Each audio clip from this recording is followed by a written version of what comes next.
First time niyo sa big screen, di ba? Kumusta naman ang working relationship niyo yung dalawa? Okay naman, kami ni Xian. First time namin to work together. And syempre, pag first time, dun yung pala nakikilala yung isa't isa, dun yung palang matitimpla yung isa't isa. And so far, nagawa naman natin. Natapos naman namin yung pelikula ng maayos, so okay naman. And at the same time, first time working with Christine, nakakakaba talaga. But it helped na meron kaming rehearsals and time to prepare. We really had time to prepare for this movie. Nagulat nga ako na I think yung binigay na time para sa amin is enough to make a separate movie. So I think, nung nag-shoot kami, parang medyo at ease na at alam ko na rin kung paano si Christine magtrabaho at kung paano siya in real life. Additional ka? First time ko na nagkaroon ng movie na talagang nag-rehearse ako ng ganun ka-intense, like line per line with Xian. Kasi first time ko in my 16 years sa career ko. Ngayon lang ako nagkaroon ng movie na talagang inaral namin mabuti yung characters namin. Oo, ang hirap ng characters ninyo, di ba? Panood ko rin yung movie. Ayun. Yung part na message dito sa pelikula. Meron ba? Gusto po namin, una po sa lahat, we want to spread the word then as early as now na Feb 19 po, please make time to watch this film dahil ito po talaga yung me and Christine would be really proud to say na we worked so hard for this project at kakaiba talaga siya sa lahat po ng mga nakapanood ng Q Cinema nung final yung closing ng Q Cinema. We've been getting yung reaction sa mga tao iba from the previous films na nagawa ko and of course sinasabi nila grabe kayo ni Christine, grabe, so I hope they can all see that this Feb 19. Mas matindi pa yata to sa Maria, Christine, di ba? Pareho silang matindi. Okay. Maria kasi more on physical. Ito namang UnTrue more on emotional. So, sa lahat tayo nagmamahal, di ba? At nagmahal. Palagay ko lahat makaka-relate sa pelikula namin ni Xian. Lalo na kung tungkol sa pamilya at asawa.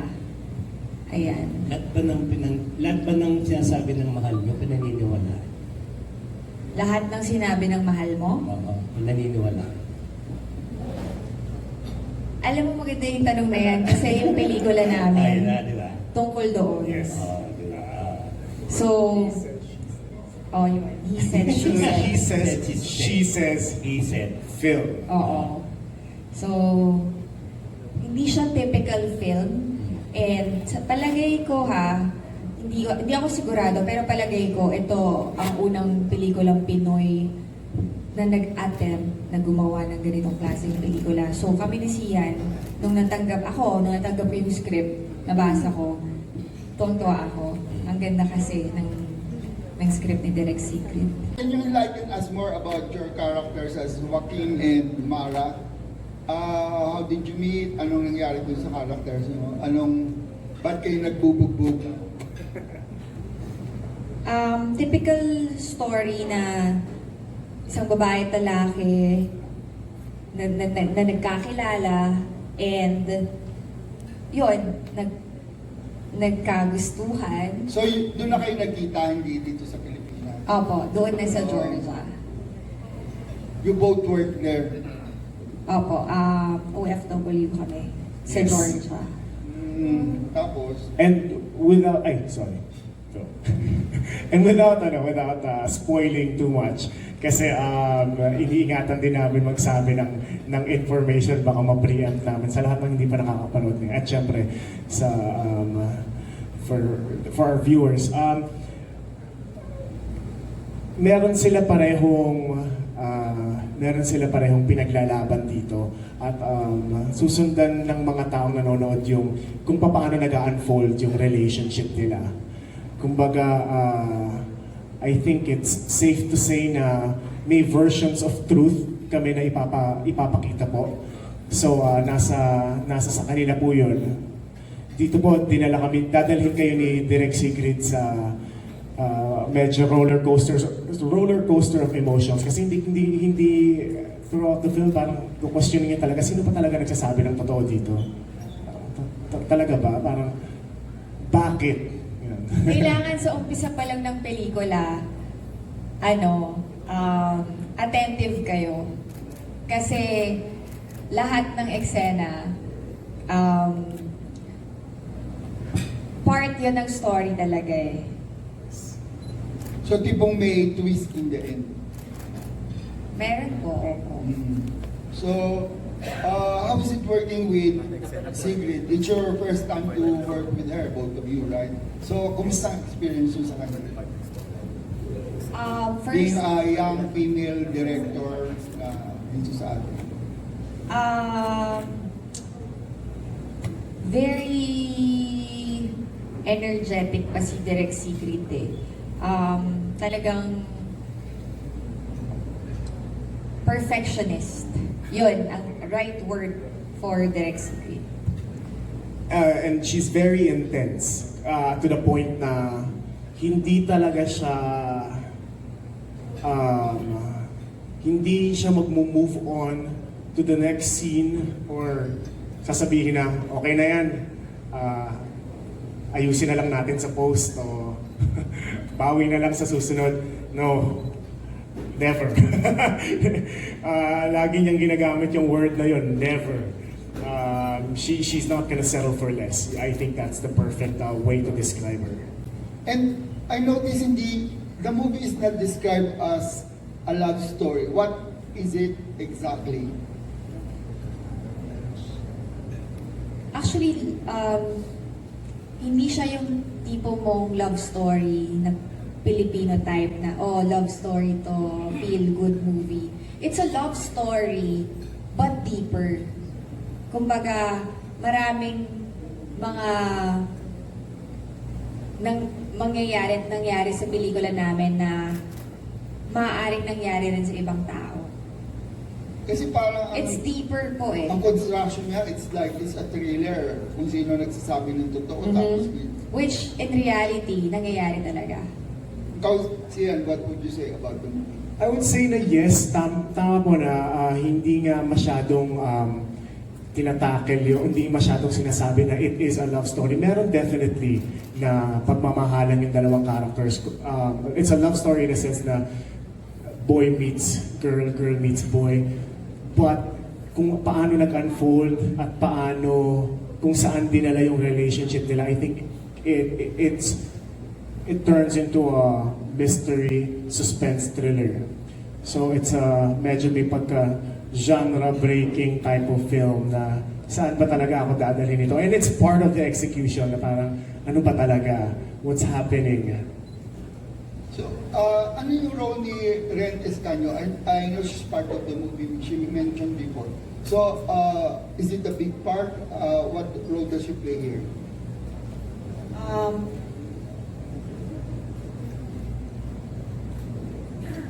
Parang mahirap na tanong. Mas maganda kasi na Hindi pwede yung sagot na you have to watch the movie. Shed light on them what it's all about. Pero definitely si Ren, she plays a very big part sa pelikula na that will be revealed po. Hindi po namin pwede siyang sabihin ngayon kasi sayang naman. Nag-shoot din ba siya doon sa Georgia? Yes. Meron. So kasama niyo siya sa Georgia? Hindi po siya namin, hindi namin siya kasama, Sir Mario, pero kumbaga sa storya po, kasali po siya dun sa, kumbaga, nandun po siya. Part of the film's twist. What have you learned from working with Sigrid? Direct Sigrid? Hi, Jude. yung workshops na ayaw nga tawagin ni Direct Sigrid na workshop yung ginawa namin. She likes the term rehearsals. And si Direct Sigrid meron din siyang kasama na lumipad kami to kasamang acting coach na kasama namin sa Georgia, si Miss Dolly. Miss Dolly De Leon. And what I've learned, kasi sila yung parang tandem na tinutukan talaga kami para merong kasama si Direct Sig. What I've learned is you can never, hindi totoo yung you can never over-rehearse. Kumbaga, gawin mo ng gawin, and something better will always come up. So I think that's lagi nilang pinapoint out yung working hard. Yun palang ibig sabihin na parang you have to read it so many times. I think that's how she works and let's rehearse it as many times as possible. Meron pa nga silang binigay sa amin na schedule na okay, so i-rehearse namin dito. I think ang total days namin dito was 12, I think mga 12 6-hour sessions or 12 6 to 8 hour sessions dito. Tapos pagdating sa Georgia, breakfast, rehearse. Breakfast, rehearse, tapos shoot. Pagkatapos ng shoot, rehearse ulit bago matulog. So that's how much they stress na kailangan, you guys really have to work hard and you guys really have to rehearse. One last. First time ko yun, ikaw ba? Oo, sobrang First time namin pareho gumawa ng pelikula na intense talaga yung rehearsal. Talagang hindi mo pwedeng i-take for granted. Kasi pag hindi nila nakita yung gusto nila, hindi sila titigil sa rehearsal. Alas hindi na nga ngumingiti si Christine. Uy, Christine, kamusta ka? In the first place, hindi talaga ako palangiti. Sa sobrang bigat. Ang bigat lang kasi talaga nung mga roles na dala namin. And we're hoping na sana makita nila sa screen yung Pinaghirapan yes, natin. yes. Yung gusto natin ibigay para sa kanila. Okay, last na lang para sa inyong dalawa.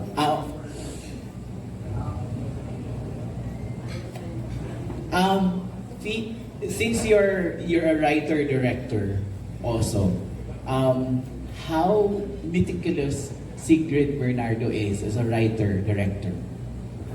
Sobrang meticuloso ni Direct Sigrid. To the point I think it's an obsession yung meron si Direct Sig sa craft niya. And the obsession I see is that burning passion na ang galing lang for a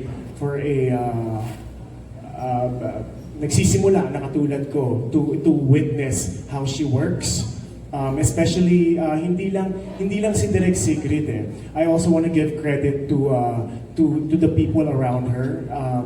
Grabe, from the PD to her AD to everyone, to teacher Miss Dali, at sa lahat ng kasama namin sa production, everyone was there to help. So it's such an honor and laking pasasalamat ko na witness ko yun. Thank you, Jude. Christine, are you aware that that your role was intended for another actress? Yes. Kaya yung nagtanong po sa akin kanina, kung intention daw ba, sabi ko hindi. Correct. Hindi siya intention. Nagkataon lang na nabigay sa akin. The story naman ng showbiz talagang yung replacement ang nagwawagyan. But how do you feel about replacing Claudine Barreto for the part? Siya pala talaga yung original. Kasi iba yung iniisip ko. Pero I know, oo nga, sa kanya pala talaga originally. How do I feel? Yes. Yun po ba yung tanong? At bakit mo tinanggap Actually, nung tinanggap ko yung pelikula, tinanggap ko po siya dahil maganda talaga. And sinabi ko na ito yung matagal ko nang hinihintay na project. And seryoso talaga ako dito. Kaya sabi ni Xian, game face daw ako palagi sa shoot. Kasi gusto ko siya talaga gawin. And siguro, thank God, yun yung masasabi ko na binigay niya sa akin tong project. Kasi hindi ko ito makukuha kung hindi dahil sa kanya. Very good. Mabuti na lang tinanggihan ni Miss Claudine. Christine? Ano po? Ganun naman talaga. No? Ang importante, you did your part dito sa pelikula na. Opo. Okay. And for Xian, konting story lang, gaining 20 pounds. Nasaan na yung 20 pounds for the Ako, ang hirap. Kaya nga nung nagsimula, Sarap ng buhay niya, kain siya ng kain doon. sobra yung food trip namin. And also, I think, medyo, Pasko ba yun? December na yun? Okay. Ang layo ng isip ko. Nasa lahat 20 pounds. Yeah, ang sarap pumunta dun sa magpataba, pero ang hirap bumalik lang. Kaya lalo na nung nagsimula itong teleserye, para makikita niyo, bakit ang laki niya dito? Ang laki, even nung nag-meeting kami for the another project, sabi nila, taba mo, laki mo, paano yan? So I think it's the process. Masaya yung proseso. Really going to the gym and working. Hindi masaya. Really going to the gym at ano talaga, shedding off the pounds. Pero required kasi siya eh. Ito Mario, even for my role, hindi rin po nasulat yung proyekto na yun para sa akin. Really? Yeah, it was intended for another actor, a much older actor. Kaya po, kaya kinailangan din po na magkaroon ng medyo konting transformation. Wow. Talagang para sa inyo itong part. My parting question.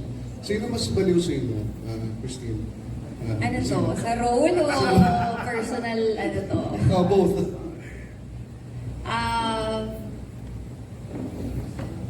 Siguro kung pag-usapan natin yung role,